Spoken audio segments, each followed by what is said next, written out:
Hi, fourth grade. We are here ready for chapter 21 of the Aurora County All-Stars. The last sentence of chapter 20 was, the one thing House didn't bargain on was the betrayal. We were wondering who is getting betrayed, what is the betrayal, and we made some predictions. So today maybe I'll get to find out if your predictions were correct. Okay, chapter 21 starts off with a quote by Walt Whitman. Have you heard that it was good to gain the day? I also say it is good to fall. Battles are lost in the same spirit in which they are won. All right, here we go. Finesse grabbed control as best she could. You left us with half a pageant this morning when you didn't show up on time. She tugged on each gloved finger, removed her black gloves, and continued. We did the best we could without you. We had to assign parts, as we had a need for them. Some of you won't be happy with your assignments, but that's life. C'est la vie. We will need everyone's sizes, pants, shirts, leotards. As Miss Mary Wilson, she pointed at Clebo, your mama is going to help us with costumes, and we want them to fit. They'll crackle when you move in them, said Wilkie. Shut up, said Clebo. A gaggle of crows argued in the top of the chinaberry tree. House tried to think fast. Who's got paper and pen? Melba? Melba looked at Finesse for permission. Finesse gave a tiny shrug of approval. Melba handed House her clipboard and pencil. House scribbled furiously. Me and the team need some things. We need good sense, said Clebo, and a new captain.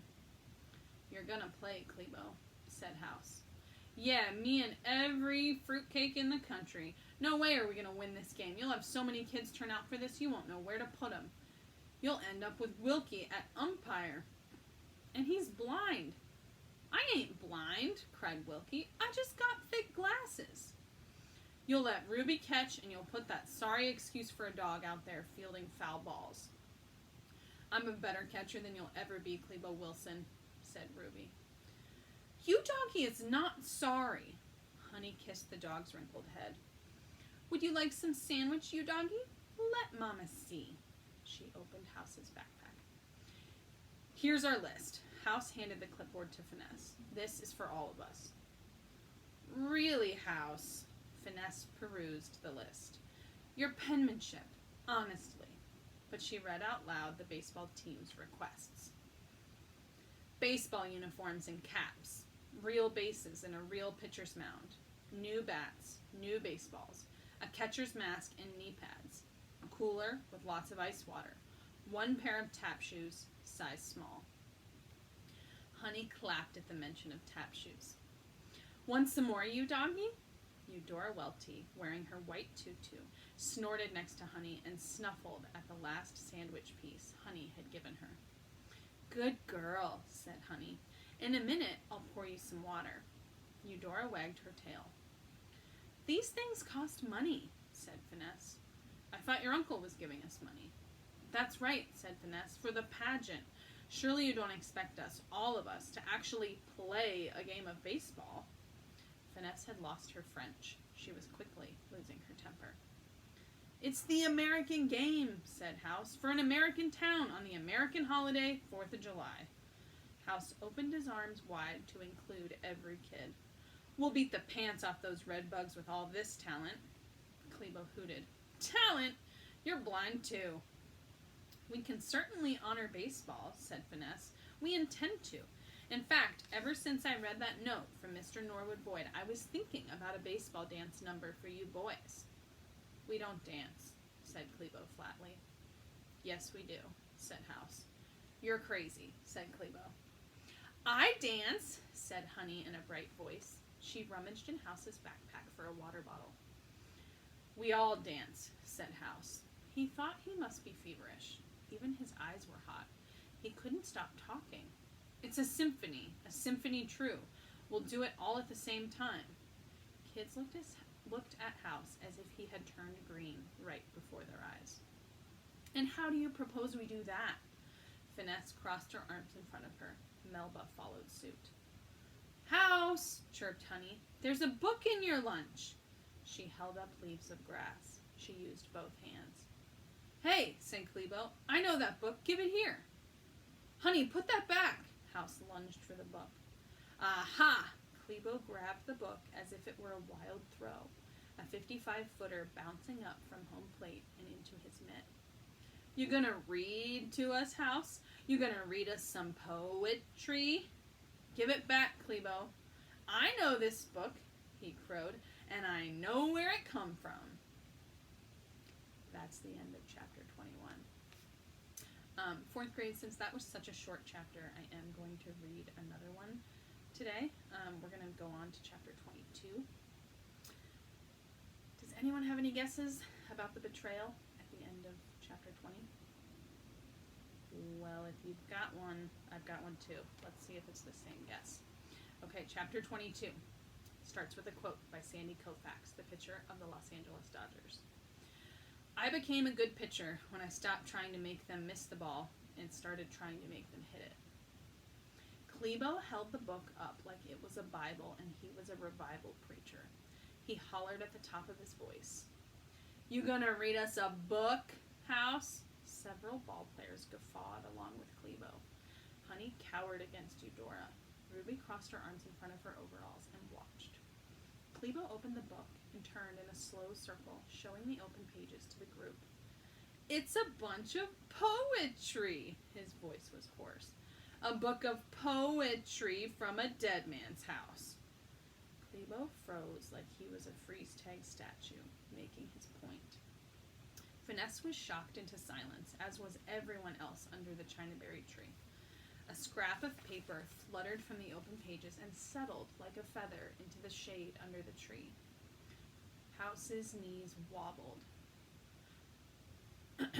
A wind rose up, and a hoot owl called, such an unusual sound in the bright of day. The sun baked the earth, and House made himself breathe. It's a book by Walt Whitman, he said quietly. The same guy who wrote about baseball in your note from Mr. Norwood, Frances. Frances bit her lip. This book explains what I'm talking about, House said. He picked up the scrap of paper and licked his lips. Here's a piece of it. He called on his mother, and he called on Mr. Norwood Boyd. He straightened his shoulders, and he took the plunge, and he read them the poem. After the dazzle of day is gone, only the dark, dark night shows to my eyes the stars. After the clangor of organ majestic, or chorus, or perfect band, silent athwart my soul, moves the symphony true. Finesse took a step backward as if her knees had given out on her. Melba rushed to her side. Are you all right? Finesse waved her off. There ain't nothing about no baseball game in there, said Clebo, nor no pageant. And we ain't got us an organ or a chorus or a band. We just got a crazy ball team captain. I vote for a new captain. Who's with me? Don't you see? Said House. He understood the connection. Mr. Norwood Boyd's time was over. House's time was now. He stepped into that moment where the past and the present meet and became more than he had been. It doesn't matter, he said. It doesn't matter if we have a game or a pageant or both. It really doesn't matter. And you know why? Because we're all going to be as dead as doornails one day, as dead as Mr. Norwood Boyd. And then what?